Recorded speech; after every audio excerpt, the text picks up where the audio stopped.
Genesis chapter 28, Jacob, you remember he was running away from Esau because Esau's going to try to kill him, so he decides to run away from him. And then he runs off to be with his uncle Laban, or rather Isaac sends him away. So chapter 28 begins like this. Then Isaac called Jacob and blessed him and directed him. You must not take a wife from the Canaanite women. Arise, go to Paddan Aram, the house of Bethuel, your mother's father, and take your wife from there, one of the daughters of Laban, your mother.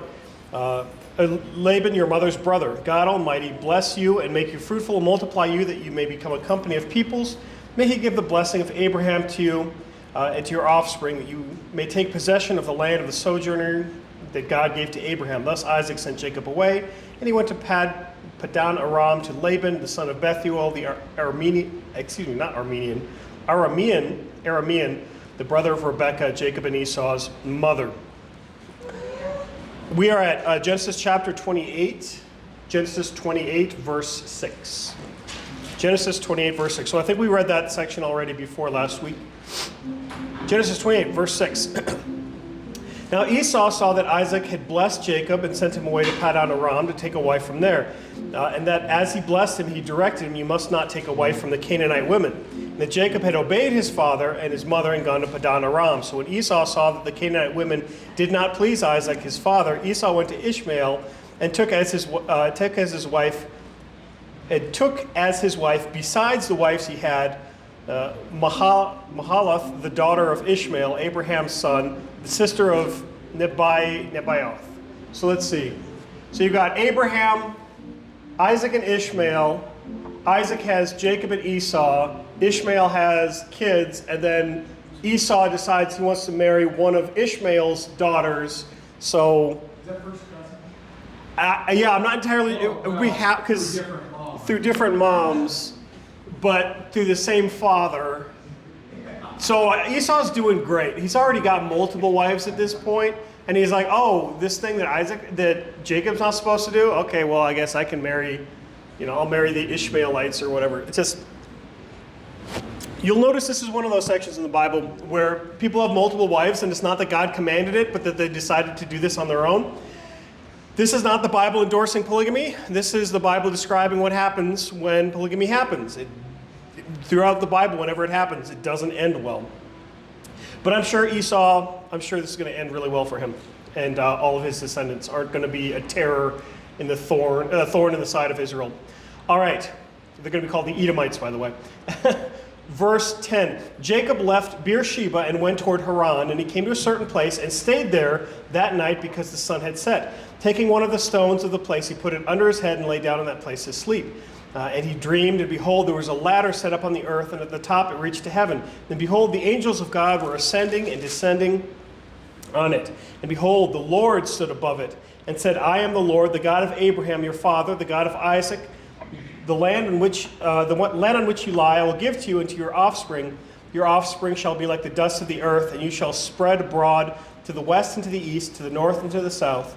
And in you, your offspring, shall all the families of the earth be blessed. Behold, I am with you, and will keep you wherever you go, and I will bring you back to this land. For I will not leave you until I have done what I have promised you. Then Jacob awoke from his sleep and said, Surely the Lord is in this place, and I did not know it. And he was afraid and said, How awesome is this place? There is none other than the house. This is none other than the house of God, and this is the gate of heaven. So early in the morning, Jacob took a stone that he had put under his head, and he set it up for a pillar and poured oil on top of it. He called the name of that place Bethel, but the name of the city was Luz at first. And Jacob made a vow, saying, If God will be with me and will keep me in this way, that I will go, and will give me bread to eat and clothing to wear, so that I come again to my father's house in peace. Then the Lord shall be my God. Then this stone which I have set up for a pillar shall be God's house, and of all that you give to me, I will give a full tenth to you. All right, so that's Jacob. Jacob's ladder. Jacob has a dream. God reveals to him in a dream. So sometimes God talks to the people, to the prophets directly. Sometimes, like Moses and Abraham, they speak to God face to face. Sometimes there's dreams involved. Sometimes there's visions involved. Sometimes there's weird signs that have to be interpreted. So God communicates with his people in multiple ways. In this way, he revealed himself at the top of the ladder, at the top of the staircase, with the angels ascending and descending. All right, so chapter 29. Oh, yeah, real quick before this. Yeah, I would say in such a case like this is not that God decided to stick a ladder here and decided to just said, okay, angels now start going up and down, but rather the idea is that this is a constant thing, that God is constantly sending the angels to go and take care of the people on earth. And this is, you hear about this later on, the concept of guardian angel and stuff like that, that he sends his holy angels to watch over you. So this is just Jacob is able to see what's always going on. This isn't that this is a one-time event, but this is a constant thing, that God is in heaven looking over his people and sending his angels to minister. So just like Stephen is able to open his eyes and see with his own eyes what's really happening behind the veil, Jacob is also able to look and see what is actually going on. So we're not able to see what's going on, but there's a lot going on. It's similar to the transfiguration. If you remember, Jesus is standing before the people and he shows his glory to the people for just a moment. And they're so overwhelmed by it. But that's always there. It's just being veiled. It's just being hidden. But it's constantly, it's what's going on behind the scenes. All right, Genesis chapter 29. Then Jacob went on his journey and came to the land of the people of the east. As he looked, he saw a well in a field, and behold, 3 flocks of sheep lying beside it. For out of that well the flocks were watered. The stone on the well's mouth was large. When the flocks were gathered there, the shepherds would roll the stone from the mouth of the well and water the sheep, and put the stone back in its place over the mouth of the well. Jacob said to them, "My brothers, where do you come from?" They said, "We are from Haran." He said to them, "Do you know of Laban, the son of Nahor?" And they said, "We know him." He said to them, "Is it well with him?" They said, "It is well. And see, Rachael, his daughter, is coming with the sheep." He said, "Behold, it is still high day. It is not time for the livestock to be gathered together. Water the sheep and go pasture them." But they said, "We cannot until all the flocks are gathered together and the stone is rolled from the mouth of the well. Then we will water the sheep." While he was still speaking with them, Rachael came with her father's sheep, for she was a shepherdess. Now as soon as Jacob saw Rachael, the daughter of Laban, his mother's brother, and the sheep of Laban, his mother's brother, Jacob came near and rolled the stone from the well's mouth and watered the flock of Laban, his mother's brother. And Jacob kissed Rachael and wept aloud. And Jacob told Rachael that he was her father's kinsman and that he was Rebekah's son, and she ran and told her father. As soon as Laban heard the news about Jacob, his sister's son, he ran to meet him and embraced him and kissed him and brought him to his house. Jacob told Laban all these things, and Laban said to him, "Surely you are my bone and my flesh." And he stayed with him a month. So that's a familiar saying if you remember Genesis. Your family. Then Laban said to Jacob, "Because you are my kinsman, should you therefore serve me for nothing? Tell me, what shall your wages be?" Then Laban had 2 daughters. The name of the older one was Leah, and the younger one was Rachael. Leah's eyes were weak, but Rachael was beautiful in form. I don't know what that means. Her eyes were weak. Is she like cross-eyed or something? Or just like, I don't know, what her eyes were weak. But Rachael was beautiful in form and appearance. Jacob loved Rachael, and he said, "I will serve you 7 years for your younger daughter Rachael." Laban said, "It is better that I give her to you than I should give her to any other man, so stay with me." So Jacob served 7 years for Rachael, and they seemed him but a few days because of the love that he had for her. Aww. Then Jacob said to Laban, "Give me my wife, that I may go into her, for my time is completed." So Laban gathered together all the people of the places and made a feast. In the evening he took his daughter Leah, and he brought her to Jacob, and he went into her. Laban gave his female servant Zilpah to his daughter Leah to be her servant. And in the morning, behold, it was Leah. Okay. And Jacob said to Laban, "What is this that you have done to me? Did I not serve with you for Rachael? What have you deceived me for? Or why have you deceived me?" Laban said, it is not so done in our country to give the younger before the firstborn. Complete the week of this one, and we will give you the other also in return for serving me another 7 years. So Jacob did so and completed her week. Then Laban gave him his daughter Rachael to be his wife. Laban gave his female servant Bilhah to his daughter Rachael to be her servant. So Jacob went to Rachael also, and he loved Rachael more than Leah, and served Laban for another 7 years. Good grief. There's a lot of questions I have of like how, I mean, I guess, yeah, but at the same time, I'm not saying what Laban did was right, but Jacob did kind of try to do the exact same thing with Isaac and pretending to be Esau. Oh, how the turntables, or how the tables have turned. How the turntables indeed. There's a little bit of, I mean, it's messed up. It is messed up. But to be fair, what Jacob did was messed up too. So there is some irony in this. And of course, Laban wouldn't have known about the trick either. But yeah, imagine he's like, hey, I want to marry Rachel. 14 years later, okay, now you can marry her. It's like, oh, good grief. You can make a lot from the 7 years if you really want to. 7 years. You're going to find that this isn't Genesis yet. You don't have any of the things given to Moses. Moses doesn't exist yet.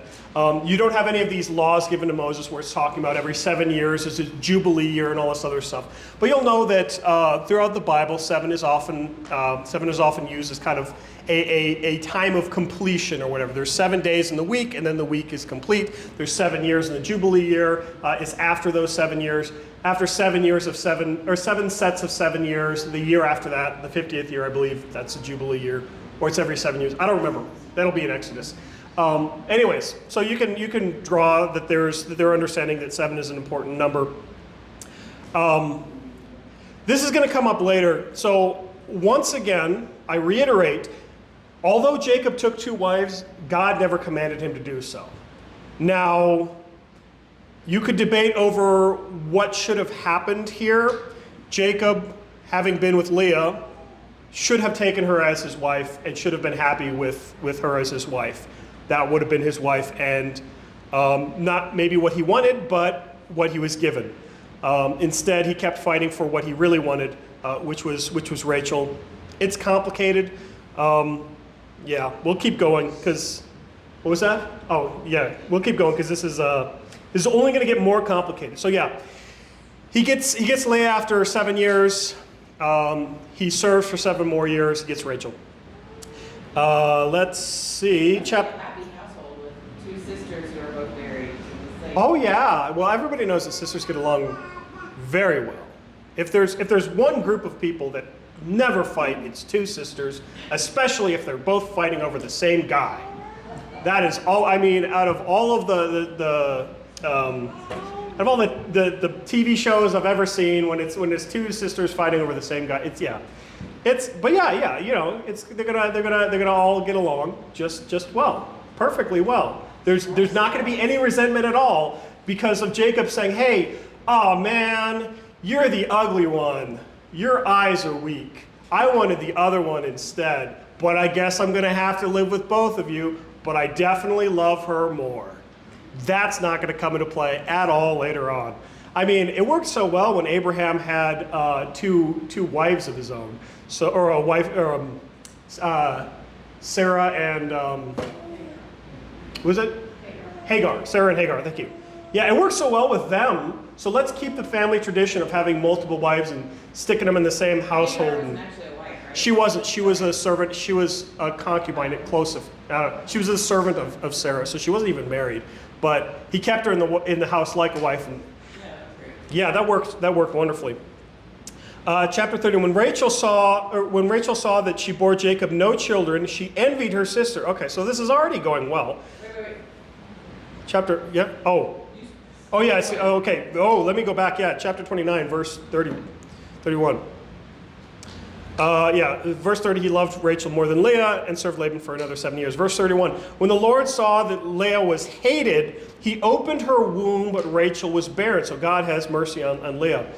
And Leah conceived and bore a son, and she called his name Reuben, for she said, because the Lord has looked upon my affliction, for now my husband will love me. She conceived again and bore a son, and said, because the Lord has heard that I am hated, he has given me this son also. And she called his name Simeon. And again she conceived and bore a son, and said to him, now this time my husband will be attached to me, because I have borne him 3 sons, and his name was called Levi. And she conceived again and bore a son, and said, this time I will praise the Lord. Therefore she called his name Judah. Then she ceased bearing. So these individuals are going to be extremely important going forward. So you're already probably recognizing their names as the names of the 12 tribes of Israel.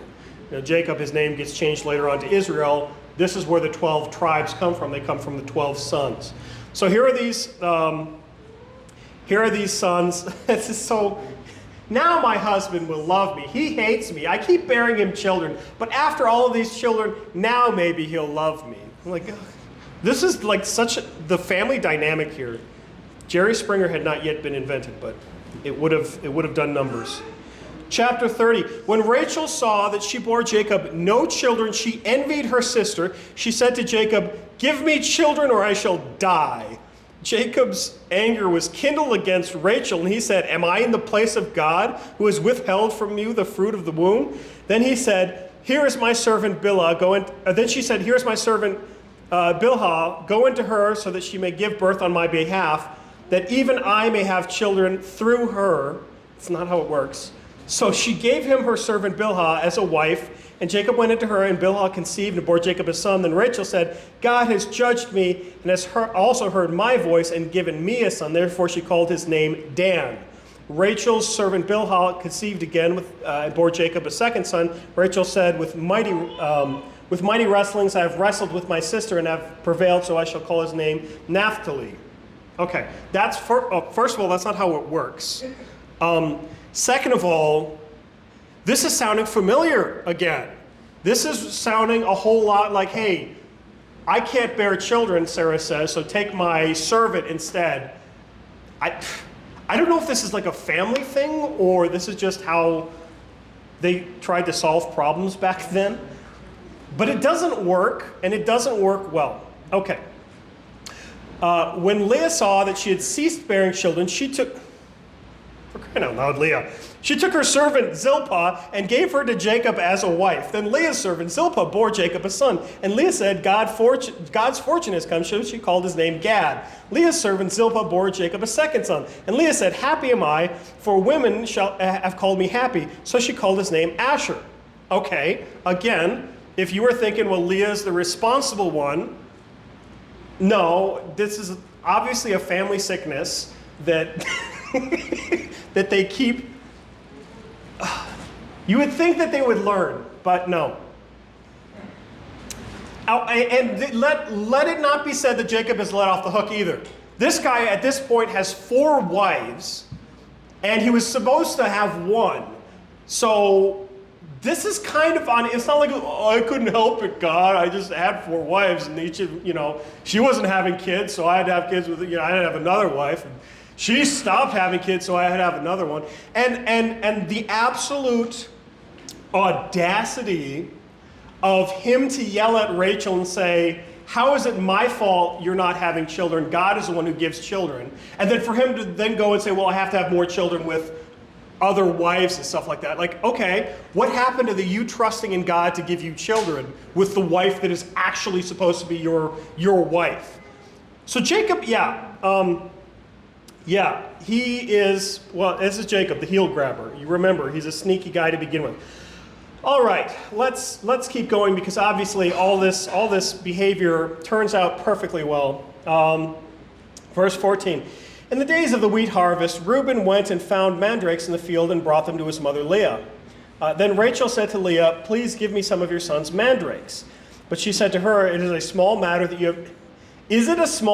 you have taken away my husband? Would you take away my son's mandrakes also?" Rachel said that he may lie with you tonight in exchange for your son's mandrakes.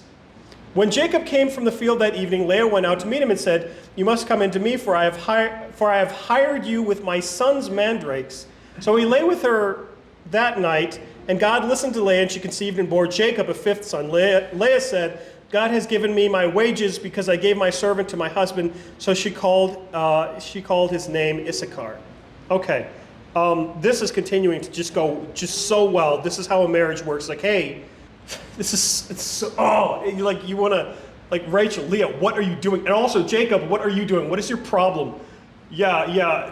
The wife comes up to the husband and says, "Hey, your other wife hired me. I paid her off so I can be your wife for tonight." Yikes.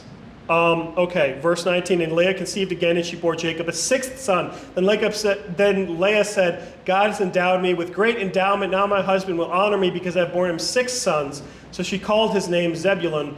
Then after she bore a daughter and called her name Dinah. It doesn't say anything about her. That's messed up. Like, come on, this is your daughter.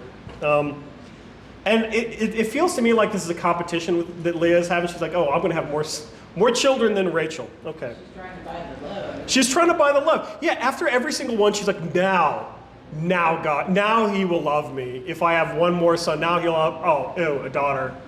Okay. Which is a shame, because there's plenty, I mean, in the Bible, you've got plenty of times where somebody has a daughter and they really cherish their daughters too. So this is not like a society where it's like, daughters are gross.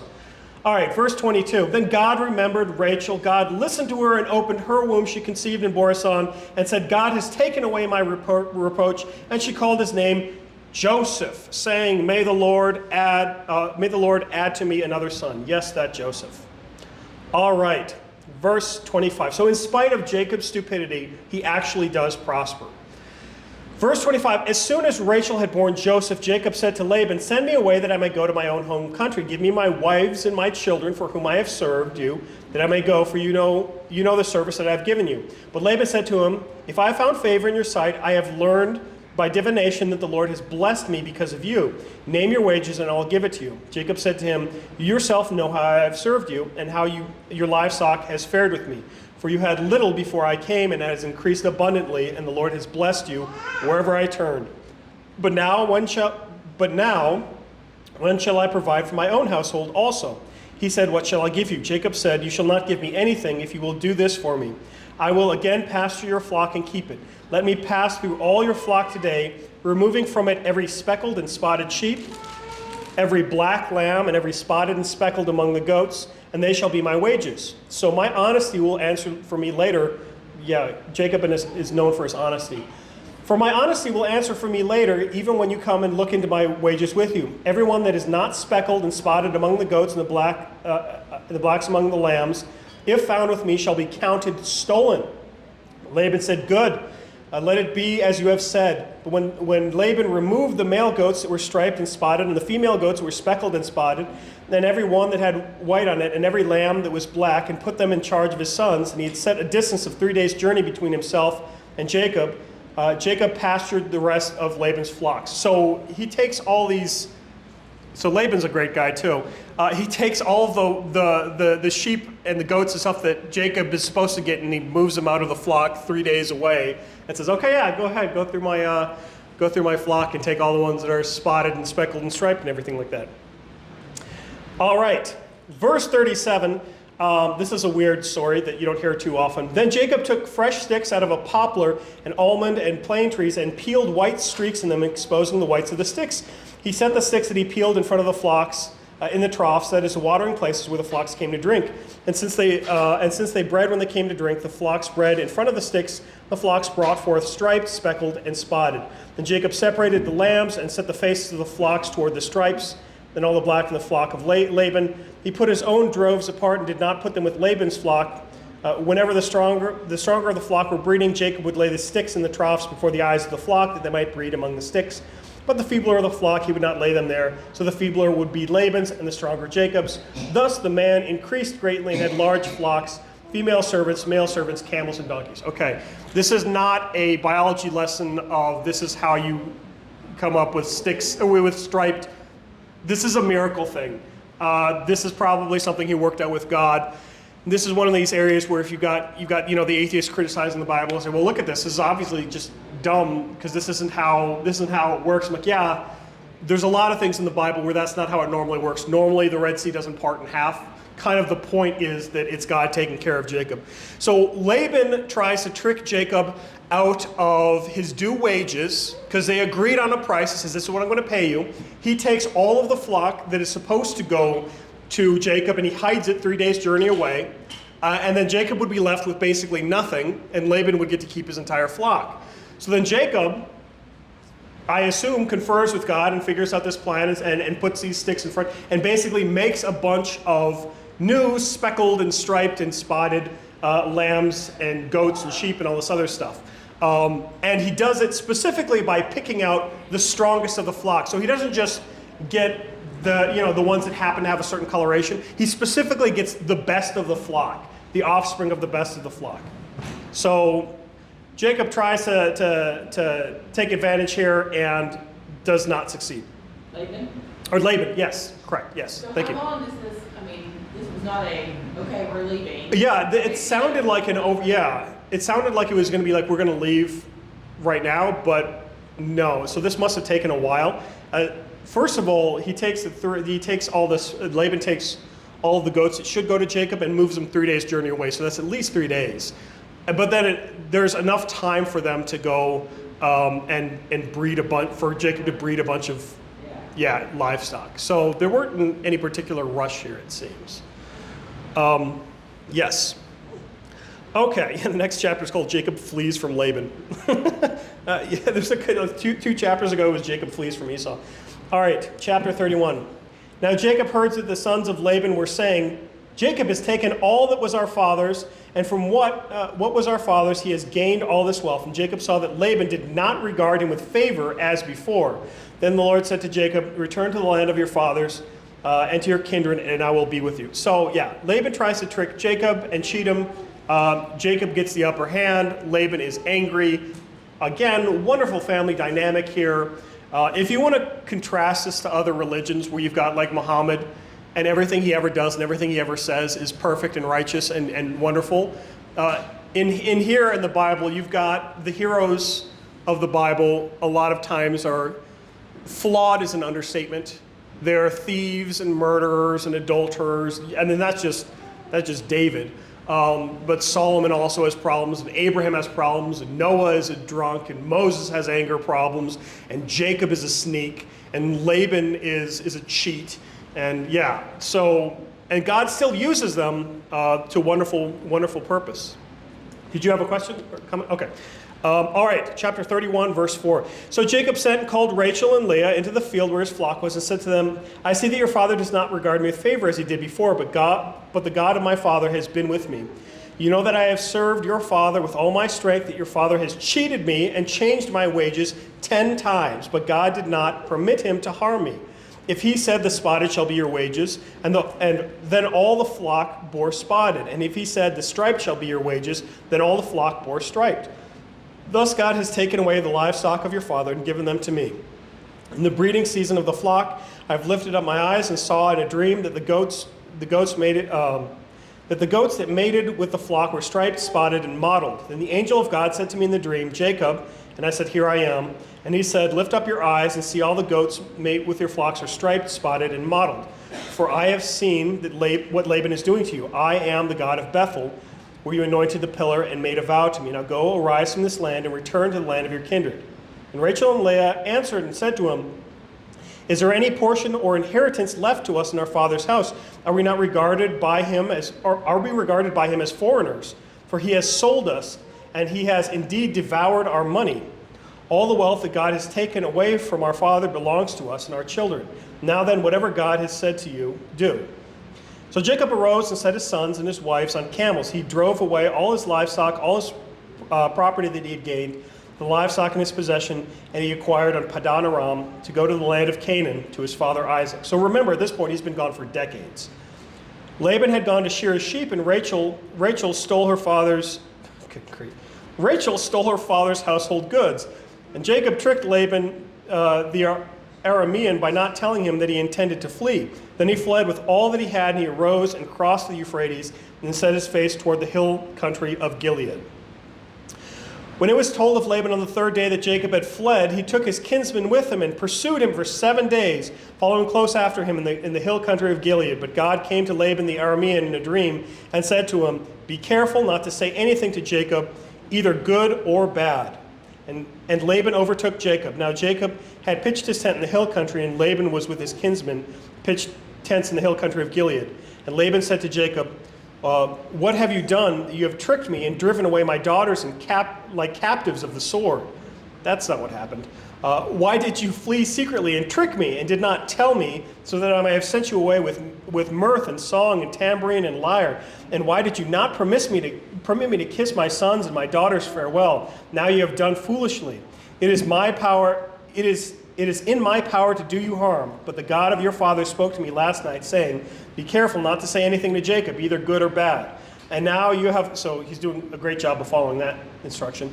And now you have gone away because you longed greatly for your father's house. But why did you steal my gods? Interesting. Jacob answered and said to Laban, because I was afraid, for I thought you would take your daughters from me by force. Anyone with whom you find your gods shall not live. In the presence of our kinsmen, point out what I have that is yours, and take it. Now Jacob did not know that Rachel had stolen them. Okay, I misread something in verse 19. Laban had gone to shear sheep, and Rachel stole her father's household gods, not household goods. It's interesting that you can steal a god and put him in your pocket and leave.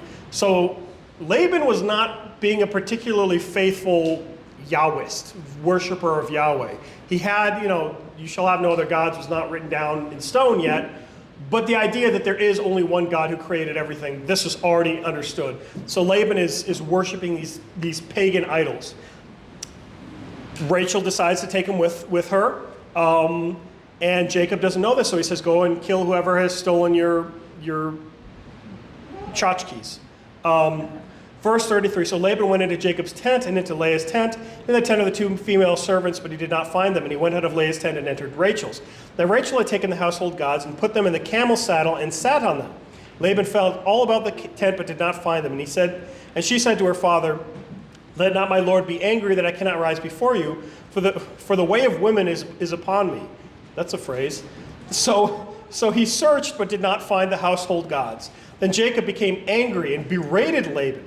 Jacob said to Laban, what is my offense? What is my sin that you hotly pursued me? For you have felt through all my goods, and what have you found of your household goods? Set it before my kinsmen and your kinsmen, that they may decide between us two. These 20 years I have been with you. Your ewes and your female goats have not miscarried, and I have not eaten the rams of your flocks. What was torn by wild beasts I did not bring to you. I bore the loss of it myself. From my hand you required it, whether stolen by day or stolen by night. There I was. By day the heat consumed me, and the cold by night. And my sleep fled from my eyes. These 20 years I have been in your house. I have served you 14 years for your 2 daughters, and 6 years for your flock, and you have changed my wages 10 times. If the God of my father, the God of Abraham, and the fear of Isaac had not been on my side, surely now you have sent me away empty-handed. God saw my affliction and the labor of my hands and rebuked you last night. So Jacob is not happy. Then Laban answered and said to Jacob, the daughters are my daughters, the children are my children, the flocks my flocks, and all that you see is mine. But what can I do this day for these my daughters and for their children whom they have borne? Come now, let us make a covenant, you and I, and let it be a witness between you and me. So Jacob took a stone and set it up as a pillar, and Jacob said to his kinsmen, gather stones, and they took stones, and they made a heap, and they ate there by the heap. Laban called it Jegar Sahadutha, but Jacob called it Galeed. Laban said, this heap is a witness between you and me today. Therefore they named it Galeed and Mizpah. For he said, the Lord watch between you and me.